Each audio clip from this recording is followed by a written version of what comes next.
অভিমন্যু নাগ, অবাক হয়ে যাচ্ছি তোমাকে দেখে। স্বাভাবিক, যাকে খরচার খাতায় ফেলে দিয়েছিলেন সে এখনো নিজেকে একটু বাঁচিয়ে রেখেছে। না রাখলেই ভালো করতে। পুলিশ ডিপার্টমেন্ট তোমার নামে থুতু ফেলে। গায়ে থুতু মেখে বেঁচে থাকাটা কোনো ভদ্রলোকের বেঁচে থাকা নয়, ওর থেকে মরে যাওয়া ভালো। মরিনি কারণ আপনি বেঁচে আছেন বলে। আমার ফাইলে বিশ্বাসঘাতকে স্ট্যাম্প মেরে সই করেছিলেন আপনি, পুলিশ মন্ত্রী বিক্রম সেন। আপনার ওই একটা স্ট্যাম্প আর সই আমার জীবনের 12 আনা নষ্ট করে দিয়েছে। আপনি আমার কাছে ওই 12 আনা ঋণী। নিজেকে খুব ছোট মনে হচ্ছে।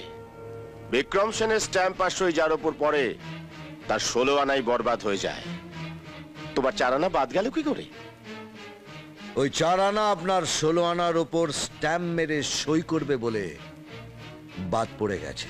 ওই 4 আনা নিয়ে এখান থেকে চলে যাও, না হলে আমার 12 আনা স্ট্যাম্পটা তোমার 4 আনার ওপর খুব ভারী হয়ে যাবে। আমি ভাবছিলাম কখন আপনি আমাকে এটা বলবেন আর আমি আপনাকে বলবো, এটা তোর বাপের জমিদারি নয়, তুই আমাকে এখান থেকে চলে যেতে বলবি আর আমি এখান থেকে চলে যাব।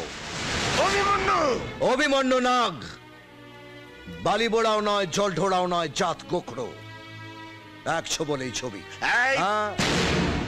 ভদ্রলোকের বাড়িতে এসছেন, চা খান, জল খান, ভেপু বাজিয়ে কেটে পড়ুন, রেঞ্জের মধ্যে আসবেন না, তাহলে স্ট্যাম্পটা আগে পড়বে আর সইটা মরার পর।